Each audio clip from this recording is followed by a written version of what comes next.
Hello dear students, आज हम बात करने वाले हैं एक ऐसी प्रॉब्लम के बारे में जो जनरली स्टूडेंट्स फेस करते हैं। हम जनरली ये बात देखते हैं कि स्टूडेंट्स हमसे आके कहते हैं कि सर हमने पढ़ाई अच्छे से कर ली, हमने रिवीजन भी कर लिया, लेकिन जब भी हम एग्ज़ाम देने जाते हैं, जब भी हम एग्ज़ाम देते हैं, तब हम हमेशा, चाहे वो हमारे टॉपिक की थ्योरी हो या फार्मूलाज हो, हमें उस मोमेंट पे वो बातें रिकॉल नहीं हो पाती। हमें याद नहीं आता कि हमने क्या पढ़ा था और हमने क्या रिवाइज करा था। तो स्टूडेंट्स, मैं शुभ शुक्ला आज इसी प्रॉब्लम के बारे में आपसे डिस्कस करूंगा और मैं आपको बताऊंगा कि आखिर इस प्रॉब्लम को सॉल्व कैसे किया जाए। स्टूडेंट्स, आपको एक चीज़ पता है, हम इस प्रॉब्लम का सॉल्यूशन लेके कहीं भी जाएंगे, किसी के भी पास जाएंगे, हमें सॉल्यूशन नहीं मिलेगा। एंड द रीज़न इज इसका सॉल्यूशन आपके पास है। बिल्कुल, आपका जो ब्रेन है स्टूडेंट्स, वही इसका सॉल्यूशन है। स्टूडेंट्स, इसके लिए हमें अपने ब्रेन को ट्रेन करना पड़ेगा।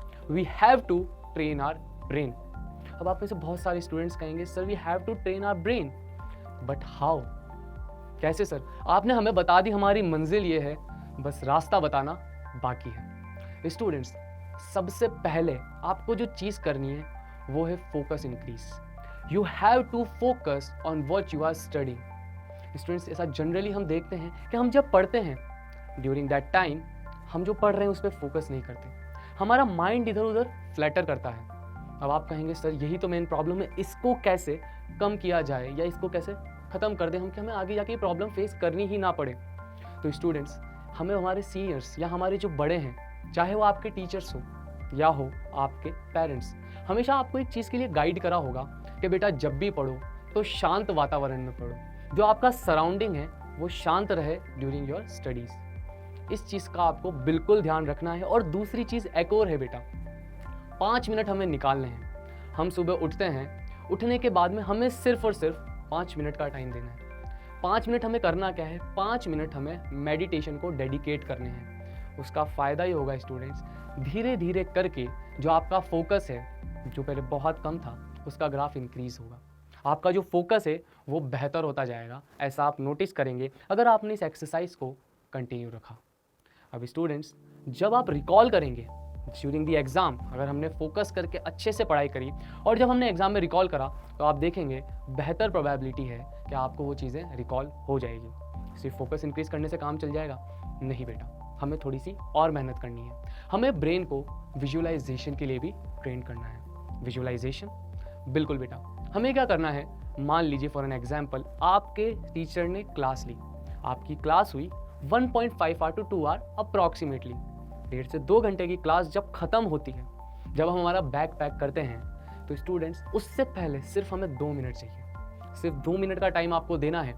2 मिनट के टाइम में आपको कुछ नहीं करना है, आंखें बंद करनी है और बस सोचना है कि उस लेक्चर में हमारे सर ने क्या हमें पढ़ाया है। आपको विजुअलाइज करना है पूरा लेक्चर कि सर ने क्या क्या पढ़ाया, मुझे ये चीज़ें इंपॉर्टेंट लगी लेक्चर के अंदर और यहाँ मुझे डिफ़िकल्टी आई समझने में, और उनको हमें नोट डाउन कर लेना है।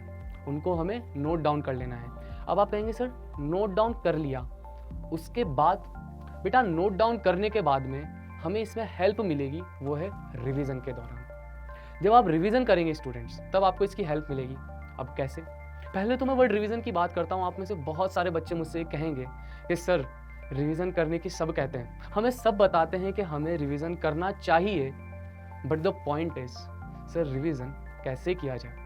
क्या सही तरीका होगा एक हमारा जो सिलेबस है उसको रिवाइज करने का, और क्या सही मेथड होगा कि जब हम रिवाइज करने बैठेंगे तो हमें एक एक चीज़ें किस तरीके से देखनी है ताकि मुझे मदद मिल सके जब मैं एग्ज़ाम देने जाऊँ। जब मुझे सबसे ज़्यादा ज़रूरत है रिवीजन का, जो मुझे फ़ायदा मिलने की, वो फ़ायदा मुझे उस टाइम पे मिल पाए। तो स्टूडेंट्स, सही तरीका भी पता होना चाहिए कि how we have to do the revision, how we have to revise.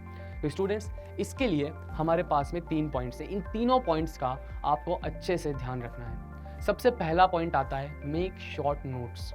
अब मैंने आपसे कहा था ना कि जो आप विजुअलाइज करेंगे उस टाइम पे आपको दिक्कत आई, जहाँ भी जो भी चीज़ें आपको इंपॉर्टेंट लगी, जिन भी टॉपिक्स में आपको दिक्कत आई लेक्चर के दौरान, उसको मैंने कहा था नोट करके रख लेना।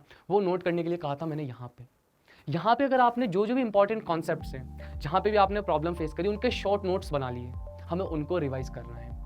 बेटा हम पूरा के पूरा रिवाइज नहीं करेंगे, जो इंपॉर्टेंट है जहाँ हमें प्रॉब्लम आई हमने उनके शॉर्ट नोट्स बना रखे हैं, हम उसको रिवाइज करेंगे स्टूडेंट्स। दूसरी चीज़, सर रिवाइज तो करेंगे बट एक बार रिवीजन करने से काम हो जाएगा मेरा? नहीं होगा बेटा, सिर्फ एक बार रिवीजन करने से काम नहीं होगा, हमें मल्टीपल टाइम्स रिवीजन करना है, एक बार नहीं, हमें मल्टीपल टाइम रिवीजन करना है। अब आप कहेंगे सर बार बार रिवाइज करने का, बिल्कुल, मैं आपको एक एग्जांपल देता हूँ। आपने कोई टॉपिक पढ़ा, 1 आवर आपको लग गया, अप्रॉक्सीमेटली 1 आवर का आपने टाइम लिया वो टॉपिक रिवाइज करने में। जब आप सेकंड टाइम रिवाइज करेंगे उस चीज़ को, आपको अप्रॉक्सीमेटली 40 मिनट्स लगेंगे। थर्ड टाइम करा तो आपको अप्रॉक्सीमेटली 20 to 25 मिनट्स लगेंगे। टाइम कम होता जा रहा है। अब आप कहेंगे सर टाइम कम कैसे हो रहा है? बेटा एक बात बताओ, अगर आपको जहाँ जहाँ प्रॉब्लम आई थी वो टॉपिक्स आपने एक बार देख लिए, जब आप दोबारा रिवीजन करने जाओगे तो जो पहली बार रिवाइज करा था उसके हेल्प से आपको रिकॉल होने लग जाएगी चीज़ें।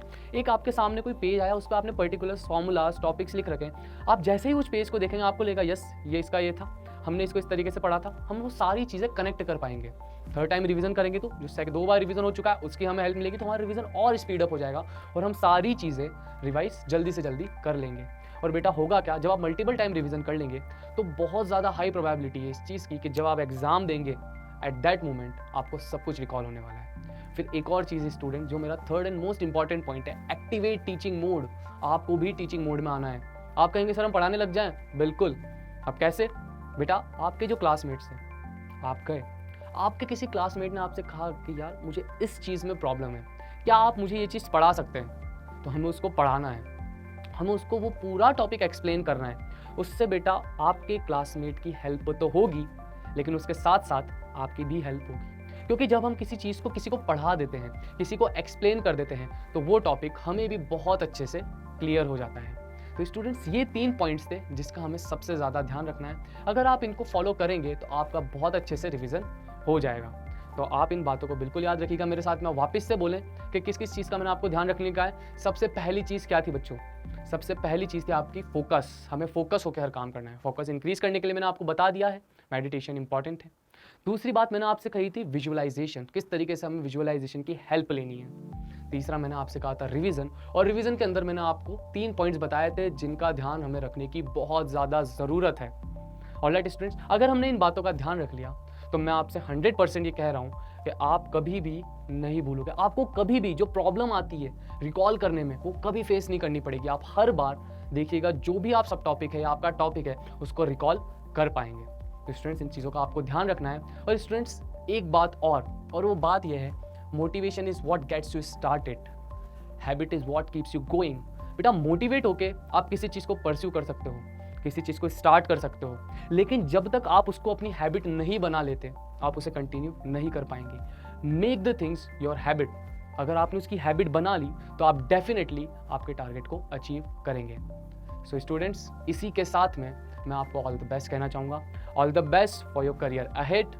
मेहनत करते रहिएगा और हमेशा विश्वास रखिएगा कि मैं ये चीज़ कर सकता हूँ। Thank you.